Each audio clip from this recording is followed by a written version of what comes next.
Hello and welcome to The Shift, the podcast that aims to tell the no-holds-barred truth about being a woman post-40. Created and hosted by me, writer and broadcaster Sam Baker. My guest today is the phenomenal Dr Katriona O'Sullivan. Now, Katriona grew up in Coventry and her early life was marked by poverty, addiction and abuse. She became pregnant and subsequently homeless at 15, let down and written off by the adults who were meant to care for her. So many adults. In 1998, she moved as a single mum to Dublin with her son and entered Trinity College through the Access programme. There, she earned a PhD in psychology and she's now a professor at Maynooth University. She also directs the National Centre for Inclusive Higher Education and writes a regular column for the Irish Independent. And that is just the tip of the iceberg of all the stuff she does. She wrote a memoir, her debut, Poor, which was an intimate personal examination of the complexities of growing up in poverty. She pulled no punches, and as a result of that, in my view, spent an incredible 114 weeks in the bestseller lists. Now she's written Hungry, a fierce and moving examination of her own battle with body image and the way trauma, class, and gender shape the way women see themselves. It's just as candid. My dad included me in his ogling of women. I was his special girl, as in I was the girl that he, the child that he wanted with him, and he took me out a lot. My dad was a drug addict. My dad had a very traumatic childhood himself, and he included me in very adult conversations about women and their bodies. Katriona joined me to talk about spending a lifetime trying to shrink herself to fit and how the world benefits when women hate our bodies.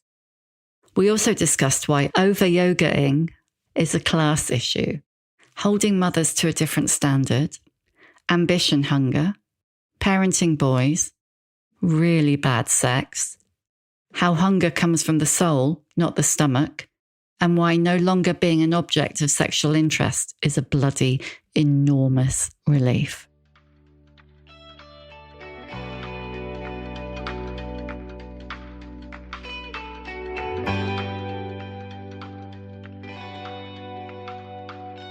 Thank you so much, Katriona. No worries. I'm great to meet you. It's lovely to meet you. I feel honoured, seriously. Oh, thank you. I do. Thank you. And I feel a bit shaky, actually. So I don't know. I probably, you must feel shakier since you wrote it. Well, this is my first interview. So about Hungry, because I've been doing so much for Poor for so long that I'm actually kind of looking forward to it. Yeah, you can practice on me. That's fine. Yeah. I like being first because you haven't honed your patter yet. No, so you can help me. You can help me. Well, I don't even know what to say because like I said, I still feel a bit wobbly. Yeah. After reading it. And I think Poor was an amazing, amazing book. I think this, I don't even know. I can tell I'm completely speechless. You've stumped me for words. I'll be really surprised if there's a single woman. What I'm trying to say is I'll be really surprised if there's a single woman who reads it who doesn't identify on some level. Yeah. I suppose I wrote this book because I felt like so many women struggle. We're taught to shrink in so many ways and so many different ways. And while my story is quite extreme in terms of all the things that have happened in my life, there are definitely sections of my life that every woman I know could identify with, and every man I know could probably learn from. There's that for sure. Yeah. So that was, I suppose, the motivation, because after Poor, I thought I'm done. I'm not going to do that again, But this just kept on coming back, as a topic that I wanted to use my own story to highlight the difficulty that women have with just being themselves and being allowed to grow and physically and emotionally. Yeah, and how all those things are connected. I mean, what I was thinking is you have been talking about Poor for what, 6, 7, sorry, the cat's making an entrance, 6 or 7 years, no, not 6 or 7 years, 3 years solidly. And so I'm going to break the first rule of podcasting and say, We won't talk about that. I won't make you go over that ground again. If you want to, well, you can read Poor. You can go buy it in a bookshop. But also, if you're listening and you want to hear Katriona talk about that, Annie McManus did an amazing interview with Katriona about Poor on her Changes podcast. So search that, go wherever you get your podcasts and just Google Annie McManus, Katriona, and you'll find it and listen to it there. And then I think we'll spare Katriona going over that ground all over again. Do you think you had to write Poor to kind of get Poor out of the way? Was you clear so you could see the wood for the trees? Maybe. Because I don't think I'm just a memoirist I'm an academic and I'm a feminist and I work in equality. And so there are things that really bother me about the world that I've learned through my life and through my education, obviously through my experiences. And so the thing that I wrote about in Poor was about, the lack of understanding of inequality and poverty in childhood and all that, and then addiction. But so I don't know if I needed to write Poor. I think I probably needed the confidence that Poor has given me to be able to say, oh, actually, I can write and things do resonate and people do want to hear, what I have to say. So I think it gave me confidence. But I also feel like I couldn't not write this book. I didn't want to write it, but I feel really privileged to be in my position to have not only been able to secure a nice life, but also to be able to reflect on it and to have healed somewhat. So I feel in this world, a lot of us don't use our privilege to actually try to make it fairer for other people who are struggling. And that's actually been probably the most hurtful thing that's ever happened to me, realizing that I could have been saved and other women like me could have been saved and we're not. So long answer is I wouldn't have written this if I hadn't have written Poor, but I think I could not have not written this as well because it just was in me and I wanted to tell this story. So it was like it had to come out. Yeah. Yeah. I'm just thinking about sorry, the cat's just about to climb on the keyboard. I can't actually, I'm going to show you. He's like right here. Annie Mac has a big cat too. Yeah. She used to say she was always a dog person. Yeah. And then she came over to the cat side. Yes, I've not gone to the cat side yet. Oh. I've got 2 dogs. I might try it once when the dogs are gone, but I'm not hoping for that to happen. No. But I might try it. It's just I didn't like the feel of their tongues. So my mum had a cat and cat tongues. And their little claws, their puppy. Yes, puddying. I don't mind the claws. It's the tongue. It's just they're trying to be nice to you, and then it's like razors going up your hands. It's kind of weird to me. Yeah, that's a sign. They start dribbling on you. It's a sign they love you. Exactly, and it kind of reminds me of some of my past relationships. Actually, they come stick with the dogs. I know. Do you know what? It is interesting that you say that about cats because there is something quite coercive and abusive about a cat. There is. There definitely is. And some of their owners, not saying you, are a little bit deluded about the relationship with the cat. So like you'll be telling me, not you, I'm not saying you, but you'll be telling me how much the cat loves you and they connect to you. And then I'll witness the cat just like literally just taking food and then leaving and then going elsewhere for food. And I'm like, okay, there's something wrong here.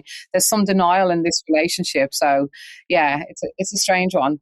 I do think they have us completely trained, but no, I'm under no illusions. That's good. He doesn't love us. He only loves the service that we provide, and only if we provide it consistently. Definitely. Anyway, enough about the cats. Enough about cats. I got to the end and I read the epilogue, and I almost feel like I want to say to people, read the epilogue first. And it shouldn't be the prologue. It should definitely be the epilogue, but read the epilogue first because it's so much. I think everybody will be like, yes, because like you say in the prologue, the world benefits from me hating my body. And it so does. And it is a subject I'm a little bit obsessed about. When do you think that you realised that? Realistically, I think I only realised that about 5 years ago. I think after I got the gastric surgery that I had, and like had the awful realization that there's nothing there's no solution to what is wrong with me in the outside of myself. Because I got to the smallest size I could possibly be. I was on the pig's back, the place that all the women are driving towards, and I still had this incessant loud noise. And at that time, Instagram and Facebook and everything was getting larger and larger. And so I think there was a kind of a colliding of my own drive, my intellectual developments, and then seeing the world. All of these things came together at one point, and I realized that there is a massive industry that is actively trying to ensure that I don't like myself and continually perpetuating these ideals of beauty that are unattainable for 99.9% of us. And actually that 0.1% who get there don't stay there. And so I think I learned it when I was in the depth of my last hurrah with trying to change my body, and it was so miserable and so painful. I was like, I've done as much as I can do here and I still can't hit it, and so I think that's when I got the real observation. Now, like we all live in this world that kind of gives us these little tokenistic lines, the thin trends, fat positivity. So like that's been going on. So like there's all these words, I think, that I've seen and heard over the years about what's wrong with the beauty industry, but it really went in about 4 or 5 years ago, where I was like, I actually am being manipulated. And women who are really vulnerable, like me, who've been through a lot, are the most hurt by these messages. And so that's kind of where it came. And then that's where my beginnings of trying to actually not engage with that began. But also you'll read in the story that even with the knowledge, I still found myself in Turkey going, I'm going to do, please fix me. I wanted to ask you some more in a moment about that point of realization. I mean, what else was going on in your life? Because I think the fact that you were early mid 40s is quite significant. But can you, going back to little Katrina, because I was really struck. I mean, the structure of the book, for anyone listening, is that the book starts with a chapter called Mine, which is the point that your body was still yours. And it ends there as well, which is a beautiful arc and gives us all a bit of hope. But I was really struck by that joy that little Katrina took in her body, the cartwheels and the dancing and the sport. Can you remember, well, of course you can, the moment that went? I think as I became aware of what my mum was doing to her body, so like you said, the book is kind of like mine, his, her. So it talks about how my mum, my dad, bad men, they're all of them, how they kind of contributed to how I felt about my body. So as a little girl, I was just so joyous in my body, as most children are, especially if they're not shamed about their body for any reason. But I had my body was lithe and I was slim, and I was very beautiful as a little girl, as lots of little girls are, but I was. So people would always comment on that. And it used to feel wonderful to be kind of beautiful and free. So I remember vividly having them, no sense that there was anything wrong with my body. And then so within that first, say 7 years of my life, as I grew in my awareness of the world, looking at my mother and her relationship with her body and what she was doing with her own body, definitely I became more aware of my body. But for those listening, just to warn, that there is sexual abuse stories in this book, but that first incident, I don't know. You see, as memoir is memory. And so for me, that memory is so stamped on me and my body that it may have been that even before then I was losing my body, but I just remember the before of that and after. It was like this sliding doors moment, or this stamp on my body through sexual trauma as a child, that then afterwards, there was like this other voice emerged from that experience. And the other voice, because there was nobody to talk to or tell or to explain this adult act, became very inward and blaming of me. And as I talk about in the book, because I was often talked about as being beautiful and my body was talked about a lot by my mother and by the world, I made this really bad connection between my body having enticed this thing to happen. And so there was this really bad thought about how it's constructed within me, is that that's the point where I completely fractured and I became aware of my body as being a bad thing or something that was out of my control. But before that, it felt like this joyous place to live. There are so many messages as well, aren't there? I mean, you talk about like learning the male gaze really from your mum, but also from your dad. Yeah.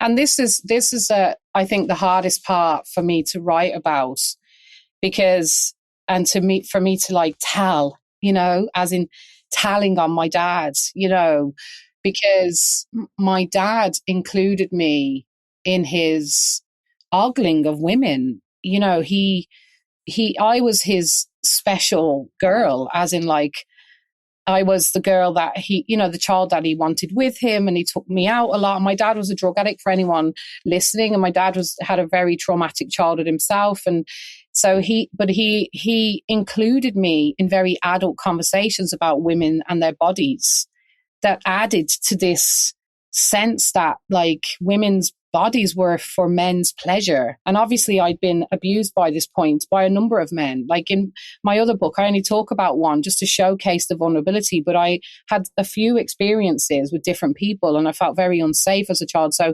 my dad talking about women's bodies added to my experience, made me even more aware that my body was to blame, or that our bodies are somehow responsible for a man's sexual arousal. So there was all this mixture of messages about my body and women's bodies and what we're made for in terms of men. Yeah, it's the kind of like, you made me do it, isn't it? Yeah. Well, I had that situation when I was a teenager. I remember, being in the park and kissing a boy and him like getting an erection, and he was like, you need to deal with that. Like, you did that to me. And then I'm big boobs, big, as a 12-year-old, my boobs were massive. My mom had big boobs as well. But that was just, I just became like men would just comment on my body. I was a child, and then men would comment on my body quite regularly. So there was all these messages, and I'm not on my own. Like all women, I don't know any woman who's not experienced some kind of toxic comment from a man about her body. And but in my case, as I talk about, when someone's had trauma and also they have this, difficult childhood and there's poverty, these things mixed together can become quite pathological. But lots of women relate to these incidences, but definitely you need to deal with that. Like, I'm responsible for someone's erection. And like that would have, for many years in my relationships, all the way up till I met my husband, who I love and we have a great relationship, I still carry them thoughts, we're in bed at night and he might be aroused and I'm not. And I'm like, oh, if I don't please him, will he leave me? Can he cope with that? Like a man can't cope with, having a hard on. Sorry if I'm offending anyone here, but like a man can't cope with that. If he gets aroused, it has to come out. But this is the kind of messages that I think we all live with. I don't know about you, but I think we all kind of have these really deep things that are taught to us consistently. And for me, I was taught them things by my dad, by the newspapers, by the world. Yeah, I mean, you're a little bit younger than me, but you were like the same, growing up with the, page 3 and all of that, as well as that. And what was, considered normal and okay in the 80s and 90s. It's just like Samantha Fox and Linda Lusardi. What's wrong with them? Like, them women, they're not responsible for. They were just earning a living the best way they could at the end of the day, using their bodies for that. But my dad, I remember him showing me page 3 models saying, look at this, your mom used to look like this. This is and like that is actually sexual abuse, like showing a child it. And I hate to say that because he's my dad and I loved him, but the truth is, like, including children in conversations about naked women is really wrong. But the whole message of page 3, that women are there for titillation for men, is transcended my childhood and a lot of women who are my age. You don't see it anymore. It's not the done thing, but I think that message is still prevalent in a different and perhaps more insidious way because of online culture. I mean, there's a point in the book when you're more grown up where you say basically that your dad treated you like his wife, which not in a sexual way, but that really, really like struck me. It really smacked me because right from when you were little, he did, didn't you? Like his ally, his partner in crime, and that kind of separated caused it. I mean, it was already a struggle with your mum, but it exacerbated that, didn't it? 100%. And that, like, my mum was a drug addict as well. So the two of them were heroin addicts together. They were very sick people. There was a lot of toxicity. But it's really hard for me to understand him the way he was with me when I think about how I am with my own children. However, I'm not coming from his place. I'm coming from a place of healing when I think about that. But when I look as a little girl, like my nickname was Mouth. My brother's called White, which is probably wrong as well. But I was very outward. We all are actually. But when I think about my dad insidiously, I think my dad wanted me on his side. Like, my dad needed to be loved by women. And whether it was me or my mom or whatever, but as a little girl, my dad, he actually manipulated me into being his fan, his ally, but his fan. He needed me to fan. And there's a line in the book that, for me, some love was better than no love for me as a child. And so there was moments and obviously incidents where I knew that what my dad was doing with me was wrong, but like, I would never say it because I learned to be quiet and not say it, and to sacrifice myself in order for some love. And that experience with him then became my template for all my other relationships. Despite the fact that I'm a loud woman who is very outgoing, I was also very weak and I don't mean weak, but as a judgment of myself, but I was also unable to demand what I actually deserved because of this toxic relationship I had with my dad. And the thing about my dad, the hard bit is because my dad gave me so much as well. Like, he taught me how to read, and he loved me in some ways. Like, he gave me some stability, but it was always conditional on me being quiet and not challenging him, and on me being his fan. And if I ever pulled back from that, he would threaten the love. And so and this went on until adulthood, like up until, I'd say, until he died, realistically. That kind of dynamic with him was there. And I was very scared to let it go because I had this, and this is quite sad when I say this, but as a young child, when you grow up without any security and any real consistent love or food, when you're in the world, imagining that someone loves you and is someone cares for you is something that can get you through. So in my imagination, my dad loved me, and I had to believe that. And so letting go of that dream has been really hard. It's been really healing for me, but really hard. And that dream that he loved me and he was there for me stayed with me for many, many years. But he wasn't, and he used me as his wife, and he actually pitted me against my mum, who was very jealous and knew that he was doing what he was doing. So that made me a target for her as well.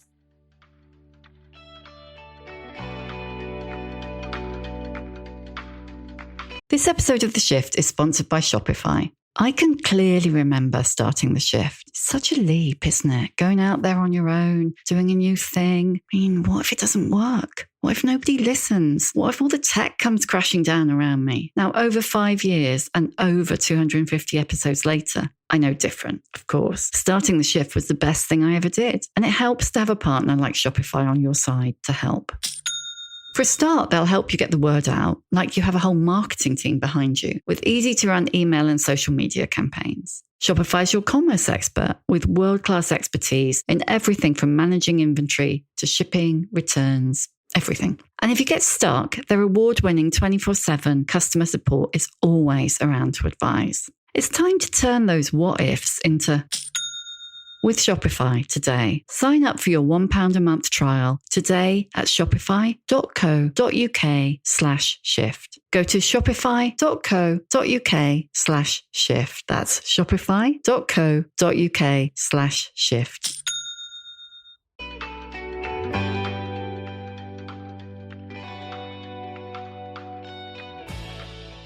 In the book, you never refer to your mum as your mum. You refer to her as Tilly. All the way through. Do you feel more comfortable now with her being mum? I do. In this book, writing this book, the wonderful thing about writing this book is I think I am more compassionate about my mum here. Like, my mum was a victim of sexual trauma too. She was a prostitute. She was a drug addict. But I talk about this in the book, the way women are held to a different standard to men and mothers are held to a different standard. I think that's the next book is going to be called Mother, to be honest. Yeah. Do it. Yeah.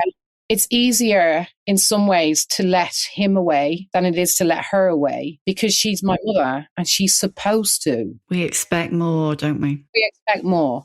But I don't actually. Like, when I have that thought, what the gift of healing is, the reflective thought says, you know, if she could have loved you, she would have loved you because she wanted a good life like we all do. Yeah, it's a difficult one, but I feel I miss her, you know. I miss her more than I miss him. They're both dead for anyone's listening. But I miss my mum more than I actually miss my dad, which is, if you'd asked me that 5 years ago, I would have definitely said the opposite. But I wish that I could have had longer to try harder to actually come to a resolution with her while she was alive. They were both quite young when they died, weren't they? Your dad 56 and your mum 60. Yeah, very young. And they both died from their addictions, which was horrific as well. The thing about your parents is they never die. So like, and your relationship with them is always changing, even when they're dead. Because as I have grown and changed as a human, my relationship with them has also grown and changed. So, but yeah, they died really young and really horrifically, actually. My mum's death particularly was, you know, she bled to death from a varices bleed, which is an awful way to die. God, yeah, awful. I mean, there's so much that we're kind of not talking about because we can't possibly talk about everything. And I truly, and I have said this before, but I will say it again, you really, if you want to understand the backstory to Katrina's life, then you really are going to have to read, although a lot of it is covered in Hungry, so you will get it from reading Hungry. So you went through, became a mum at 15, pregnant at 15, mum at 16, and you went through your own alcohol and drug addiction. Yeah. Loads of shit men. Just I can't think of it. It's just shit men. Yeah. But along all of this, and to interject if you're like, well, you're glossing over that much too much. There was always food and always the body image issues and always the self-loathing. And I thought it was really interesting that you were able ultimately to get clean and sober in your 20s. Is that right? Yes, early 20s, yeah. And ultimately to give up the men. Yeah, but eventually. But the food. After a lot of bad sex. Yeah.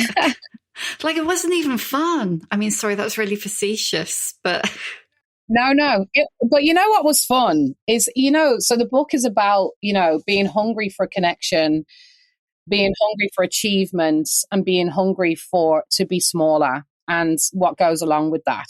And I know you're kind of glossing over, but my story is about how as a child I was hungry actually for food because of my parents' addiction and our poverty. And then I was hungry for love because my mum and dad were both drug addicts. And then when I was abused as a child, my body became this bad place. And because I lived in a world that told girls that if you get smaller, you will feel better, that message at the age of like 15, I was like, oh my God, how I'm going to fix this is by getting smaller, so like the pathological desire to fix my body became so entrenched in me, because not only because of what I went through as a kid, but also because I lived in this world that was like, if you be smaller, you will feel better. Simple message. But I had this experience at the age of 16 when I had my son, where I went to Weight Watchers, which is horrible, by the way, and so toxic. And I make jokes about it. And any woman who's been will know about a silver 7 and going for a poo before they get weighed and all this stuff. But for a moment, I got to this ideal weight the first time. And that became like, for a minute in time, I was really happy there. And then it became like, oh, I've just got to keep going to that place. It was like I had this hunger inside of me and I think actually, to be honest, I think that hunger is actually a good thing. Like, it's the desire to be okay that we all have. But some of us, it goes awry. We learn that the answer is in things outside of ourselves. And for me, I thought the answer to my love issue was men. But because I had no self-esteem and because I just chased unavailable men all the time and had really bad sex, and I was unable to ask for satisfaction because of the experience of trauma. Similarly, achievements then became my drive as I got my shit together. But the food issue, it was so secret to me. So as a little girl, when I experienced my first trauma as a child, I used to gorge on sugar sandwiches and get this escape feeling, like this kind of, I had disordered eating. I don't know if it's an eating disorder, but I definitely had disordered eating from very small. And so that pattern just kept on throughout my life.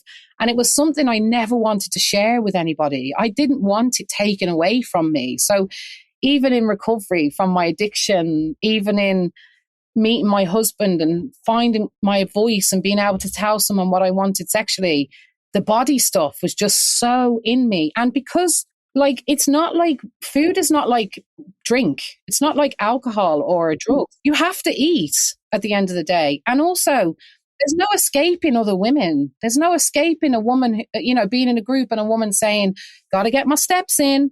Or, there's no escape in this language that constantly says, change yourself, you'll be happier. So that was always something that I kept battling with until the decisions got so scary and I was doing things that were actually harming the love that I developed in my family, that I was like, I actually think maybe I do have to stop this, So yeah, the food was like this constant tapping, and the body image stuff was a constant tapping that was fed by the world that we all live in.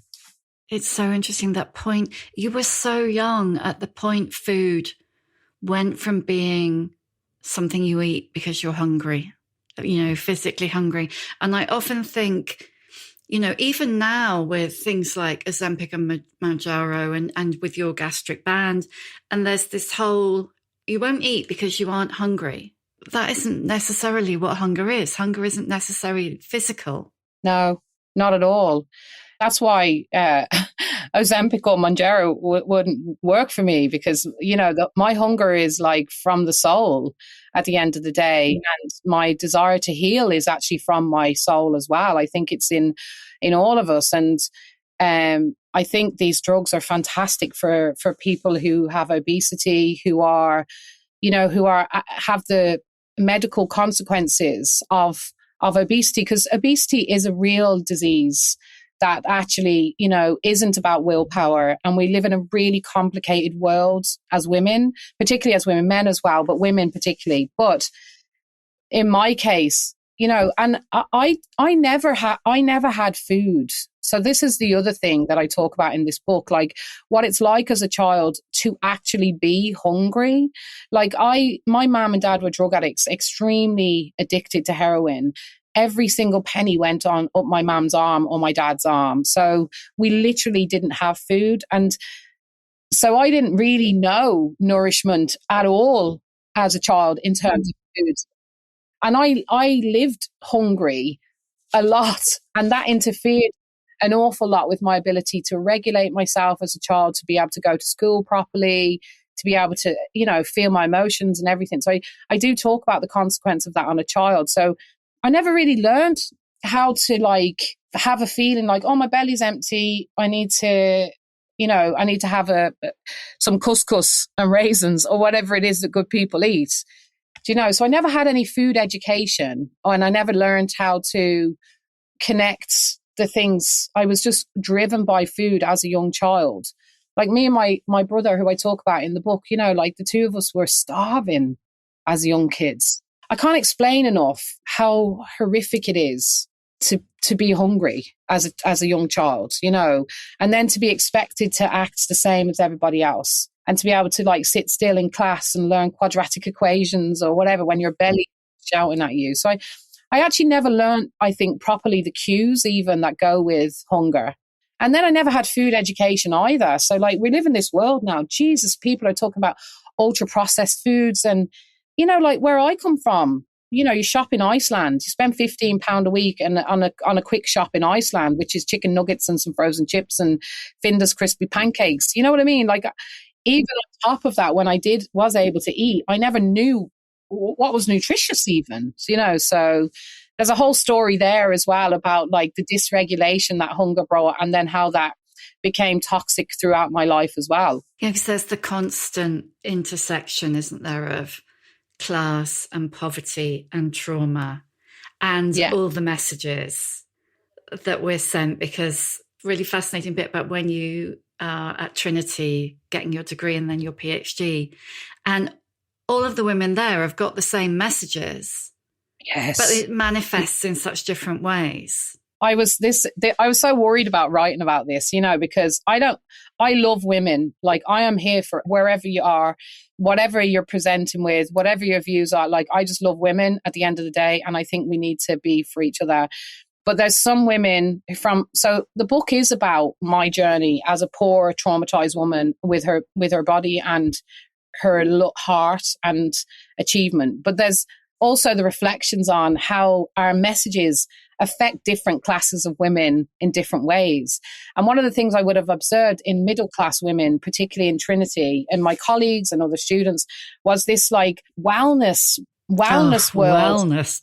But you know what I mean? Like over yogaing, I call it. It's where like these women are, they're controlling their size of their bodies, but they're doing it through like Ashtanga or getting up at 5 o'clock in the morning and going to this guru or yoga I just use yoga as the example. But then women, if you dig in and you have conversations, are as equally trying to control what they look like and the size of their bodies in the same way as me or my friend from a poor community who is flying to Turkey, getting half of our stomach cut away.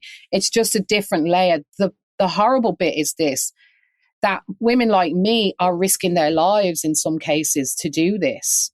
Whereas them other women who are also struggling are just like paying loads of money to a fucking guru in a yoga studio. Do you know what I mean? And that's why I think the conversations are so important so I'm not judging them women, but I did observe a different type of, like my best friend has had so much surgery.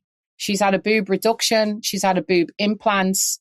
She's had her bum done. She's had the bum thing taken out. She had a gastric balloon, a gastric sleeve. Like the continuous drive for women like me is actually so harmful. And then you've got other women who are more privileged, who are doing it in different ways. But we're all being fed the same thing. You're not enough.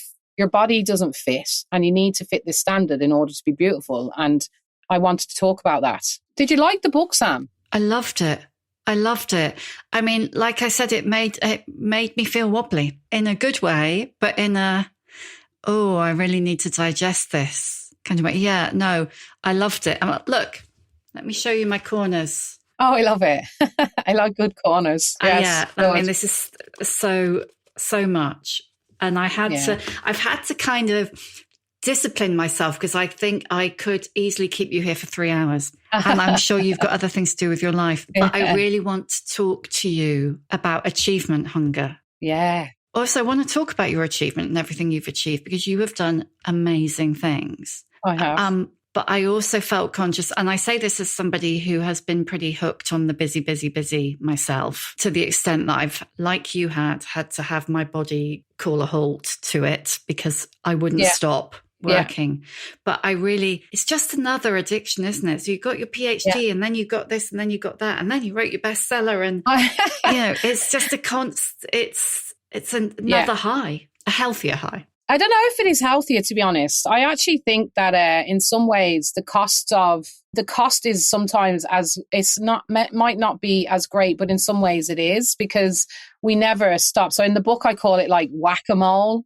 Like at the end of the day, like I stopped with the drugs and then I left school when I was 15 and pregnant and I was made homeless and I lived in a homeless hostel. I had my baby there. I lived in Bromford in Birmingham in a high-rise block. I was a cleaner and a dinner lady. For 6 years, I spent all that time drugging, drinking, living like my parents. And then I moved to Dublin and I went to therapy first, did rehab, got some stuff together. And then I heard about this program in Trinity College and it was an access program, widening participation.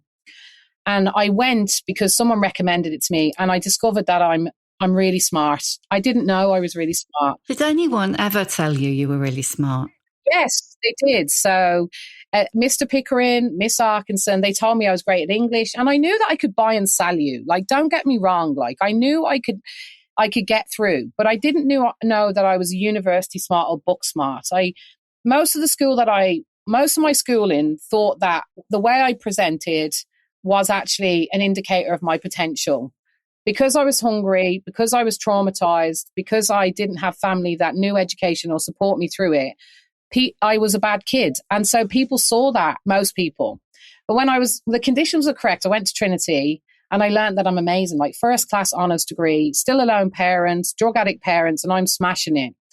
But there's something, like it's in me to, like, having failed for years, all of a sudden I'm like, oh, I'm good at something. And, that pathological drive to be smaller, to feel love, it switches over then to this because this feels good. Anything that feels good is potentially addictive in some ways. And like with academia, so I'm a professor. Like I became a professor within 7 years of becoming an academic. That's the drive, But there's something about like not being able to stop.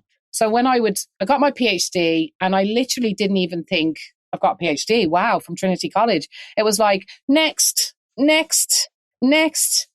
in the world of work, there's always a next. There's always a next, and there's always but don't get me wrong, the hunger is still there, and I have to constantly manage it. And also, alongside the beauty standard messages, there is messages that tell us that sacrificing yourself for work is something that we should do. And the truth is, like, that's not what we should do. Like, and that's not where the joy is, really. That's an unstable satisfaction. Whenever I've achieved something in that sense, it's never felt. The only real satisfaction I've ever really got is when I'm helping other people, or when I'm in the hug with my kids, or definitely me and Dave are like looking into each other's eyes going, isn't this great that we have this life together? That's when I feel it. But because I have this hunger, and because the world teaches me the things it does, I sometimes forget and go, oh, there's a new shiny achievement. And I talk about it in the book because people say to me, oh, how did you do it? How did you do it? And I'm like, I sacrificed myself. Like, I hurt myself. Don't do it. It's not worth the pay, and it's actually not worth the cost to your mental well-being, realistically, to keep on striving for things, but it is easy for me to say that, because now I'm at the end of it, whereas other people are still probably in the drive. So yeah, the pathological drive for achievement is a big thing for all of us.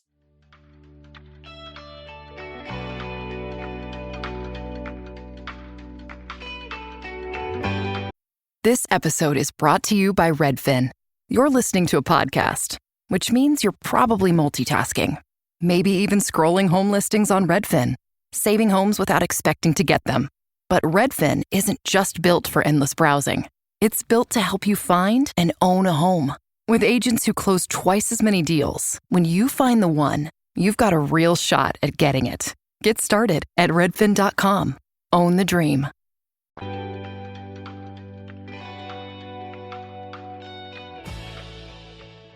One of the things I really loved about the book is it's not like a perfect narrative that winds up with happy ever after. It's like you say towards the end, you know, I still yearn, I still strive, I still long for things. And I think that with some memoir, not all, of course, there is a sense that, you need this like perfection arc, this happy ever after, that it's all going to, right at the end, we're going to get all these boxes and it's all going to fit neat and it's all going to be great. And I love that you kind of don't peddle that shit, It's a really harmful narrative as well, I think, in this world. I think if we honestly talk to any woman, honestly, even the ones that are presenting themselves before and after pictures who've reached destination, they will all honestly say, I still feel like I still want to strive at the end of the day. And I think I'd be really being dishonest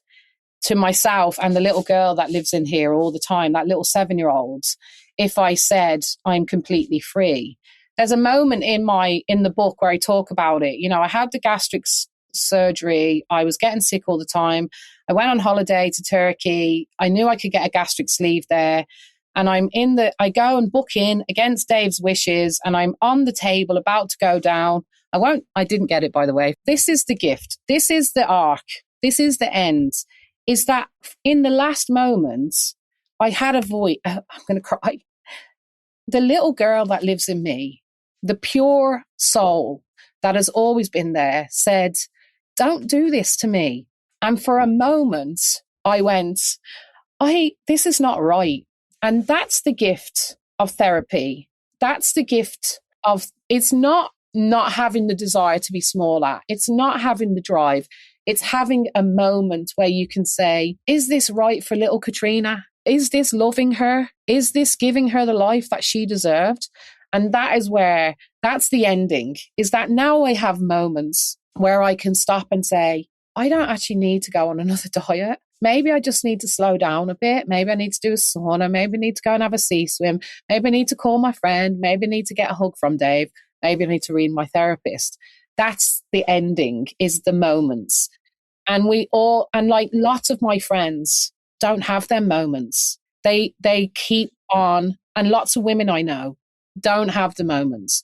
And I have a little doll by the side of my bed, and I talk about her in the book, but like every morning I wake up and I say, I'm going to really try for you, Katrina, today. I'm really going to try, because I deserve to be, she deserves to be happy. I want to cartwheel again and be in that space. And the more I listen to my inner self and the more I stop and give the moments, the more freedom I get. So there's no perfect arc. Anyone who presents that is full of shit. Don't read their book, read mine.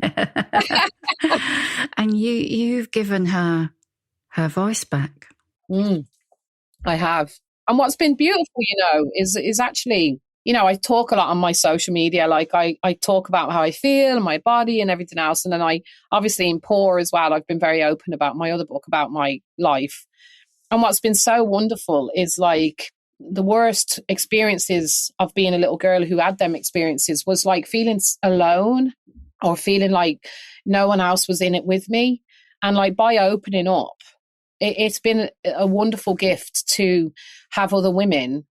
Like I get messages, at least 8 a day, women reaching out saying, oh, thank you for saying that. Just thank you for saying that at the end of the day. So like that little girl in me is like, oh, I'm not on my own. There's a load of us out here. There are loads of us. And I do end it with the epilogue. I agree. Like the epilogue is my intellect, is my reflection, and it's my anger in some ways that I don't want to be cynical in how I think about the world, because I don't think it benefits me or anybody else. But I do think that there is an industry that really needs to look at itself because it is hurting women and girls in ways that is just continuing. And that's the end, is like the anger, the recognition that some of this isn't all mine. Some of this belongs to the world that we live in, and we need to do better for women. A lot of it. How have you found that you're already throwing in class and gender and trauma? How have you found throwing aging into the mix? Oh, yeah. Well, maybe that's the next one. Old. Yeah, mother, then old. Yeah. Mother, yeah. I don't know. Yeah, the aging bit it's a weird one because like I hit perimenopause about like 2 years ago. Before then I hadn't really, so the aging piece, like I hadn't really gone in my own mind into the connection between where I'm at and my age at the end of the day. But as having written the book and reflecting and gone through the process, I definitely think there's a part of me that is less. So like when I witness my friends who are like, I'm 48, there's women who are grasping, like fighting to stay young. You know, look at the faces of some of these women who are like, it's really hard to watch that all the time. Like the noise is huge, isn't it? Like the food noise from Ozempic and also, but from my point of view, like witnessing my friends who are from the same background as me, might have had similar experiences, witnessing what they're doing to hold on to being young is so sad. Because like, I think about my mum. My mum didn't get a chance to be old at all. You know, the world that she lived in didn't allow her to be old in some ways. It wasn't just her bad choices. And so like for me, like when I reflect on aging, like I have to incorporate in my regular affirmations, my daily reflections to myself, like I'm really privileged to be getting old. I don't need to change my face. My mum lives here. That's what I say. My mum's face is here and her mum's face is here. And I need to be like proud that I'm aging and not give messages to younger women that they need to look a certain way to be beautiful as they age, you know. So I'm conscious that of my responsibility in the message. I didn't realize how much you lose your potency as you age. And I know that sounds terrible, but I mean in the world, sexually even, you know, like there's this thing, you become invisible, but you kind of do. But in some ways, for me, I don't really care, like, because I'm like sick of fucking men looking at me like and sexualized. There's a part of me that's like, oh, I'm so glad, like, you know, I'm so glad that I'm not being ogled or my boobs are not being commented on by weird men who have no fucking idea how inappropriate that is. Do you know what I mean? So there is a complex level of reflection about aging that I'm in the middle of, but also I appreciate getting older. Yeah, I was thinking I actually wrote that down about invisibility because your body was so weaponized against you for so long. I did wonder if it felt like a bloody relief. Oh, it does. Like it does. But I still, there's a mad part of me that still thinks, oh, I'm not sexy anymore.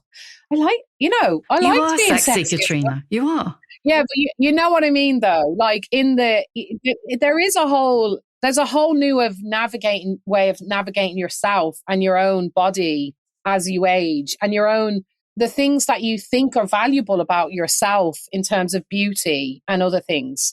And so there are moments where I go, oh, I don't have it anymore.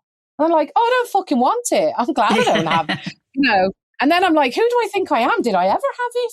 I think you probably had it. Yeah, I did.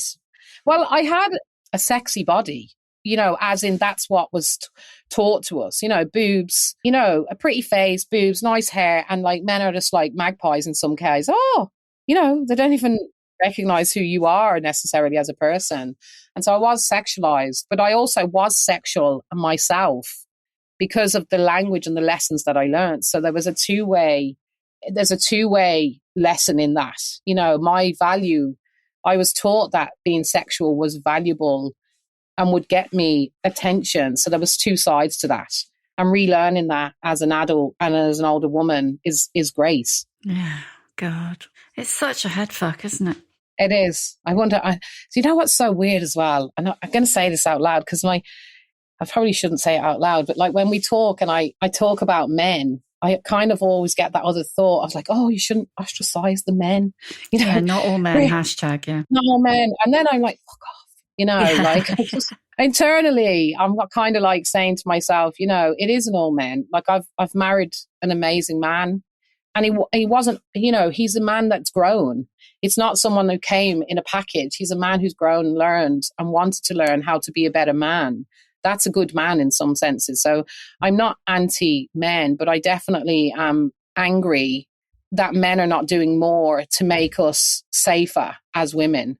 I think there is a responsibility there. And what really annoys me sometimes is I work in a girl program. I run a girl program.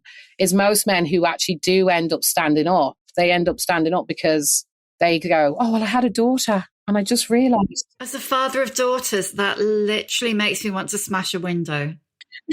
And I was like, you always had a mother. You always had a mother, Yeah, and it doesn't matter if you fucking didn't. I know. I know. Yeah. I know. You've got 3 boys, haven't you? I do, yeah. The boy bit is hard because, what I've realised in parenting my boys is that I don't really raise them, like I am part of this bigger world that raises boys, and my job as a mother is to like have open conversations, to learn what they're learning, to challenge them about what they're learning. We have conversations about consent and about women's bodies, porn, these types of things. Like my lads are learning so much from the world that is nothing to do with me. And my job as a mother is to try and understand what they're learning and then be an alternative voice in the midst of what they're learning, because they are learning quite toxic things, and I have to know that that's happening, but also try to encourage openness with them so that I can at least challenge some of the things that they're learning about women and bodies and sex and what porn is and what it looks like. So I'm that mom who's like, okay, let's talk about consent. Yeah. And they're like, oh, Mom, no. They are. Yeah. But then, we do have, and Dave is really amazing around that stuff. So, it's not like he's there as one of the boys, because sometimes I think that can happen. Oh, Mom's doing this thing. He's actually involved in the conversations with us, and he's like sometimes leading them. You can't say that about girls, or you have to think this way about women. And why do you think that? So, yeah, I'm really conscious of trying to raise boys that are at least educated enough to be able to consider what they're hearing and challenge if they can, because that's what they need to do. Before I ask you the questions that I always ask at the end, I just wanted to ask you were kind of rumoured as a 2025 presidential candidate in Ireland. So when you've written Mother and Old, are you tempted to go into politics? It's a really interesting question, that. And I was asked if I would run for president. And I definitely went off and considered it. And the reason I said no, honestly, is 2 reasons. First one is women get a really hard time in the media who are politicians. And I am as brave and as strong and as articulate and intelligent as I present myself. But I also have fractures in my foundations that come from where I come from where I come from. And when the wind blows hard, my foundations shake and I need extra support. And I just don't think I could take being abused online as much as women are. I just don't know if I have the capability to do that, honestly. And I don't know if I want to put myself in that position. That's the genuine reason why I said no. The other reason why I don't know if I'd be a politician is because I'd want to lead. Yeah. So I'd need to be in charge if it was going to happen. So, I mean, obviously I'm a best-selling author and I have a PhD and I'm a professor. So it's like, but the other piece was actually being whipped by a party. I don't know necessarily if I can toe the line. Like I feel very strongly about particular things, and having to toe the line is not my way. So that also put me off. But it was more the public, the way women are treated. I see it all the time, like the stuff, the comments about their bodies, the way they look, the threats. I just don't, I've had enough. I've had enough bad shit in my life. Why would I put myself through that? Yeah, that's a whole other conversation, isn't it? Right. I am going to ask you the questions that I always ask at the end. What is your emotional age? I'd say about 35. 35 was like a great point for me.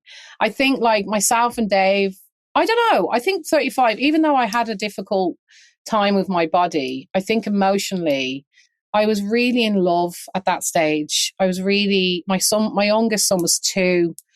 I just kind of liked that stage.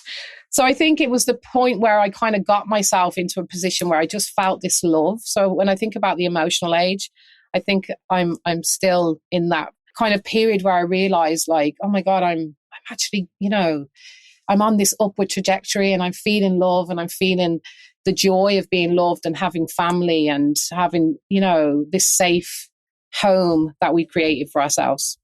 Give us a book recommendation. Oh, wow. I love books. Hungry.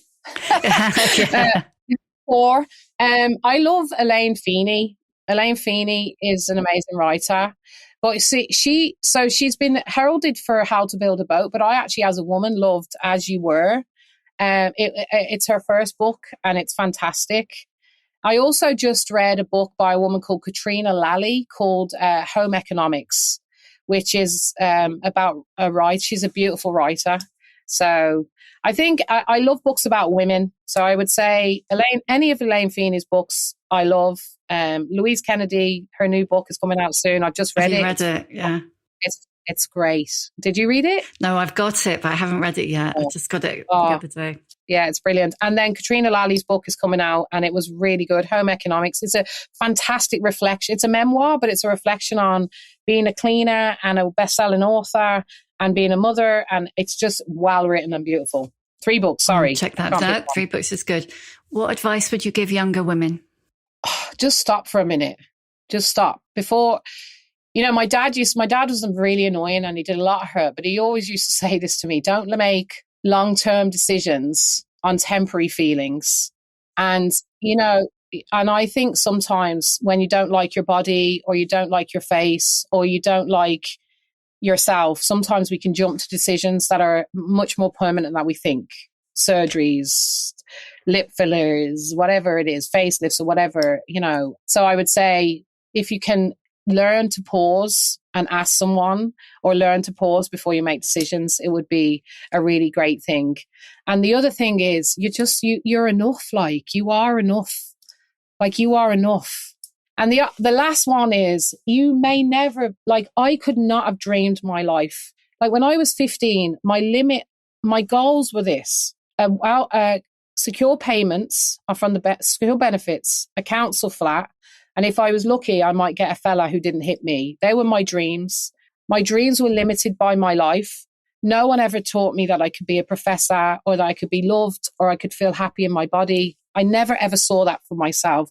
So don't think, your dreams might not be actually what you think they are, and allow yourself to just become and be whatever it is you're meant to be. Because if I'd have listened to myself at 15 or 17, at 21, I definitely wouldn't have been the person that I am today. So your dreams might be limited. That's so powerful, because I think we're so limited by, just because you can't see it doesn't mean it's not possible. Exactly. And some things you won't even see for yourself because you can't. Girls are told that they can't be scientists, that they can't do this, that they can't. We're so gendered all the time. So I would say, wait for the miracle to happen, take a pause, and don't make long-term decisions on short-term feelings.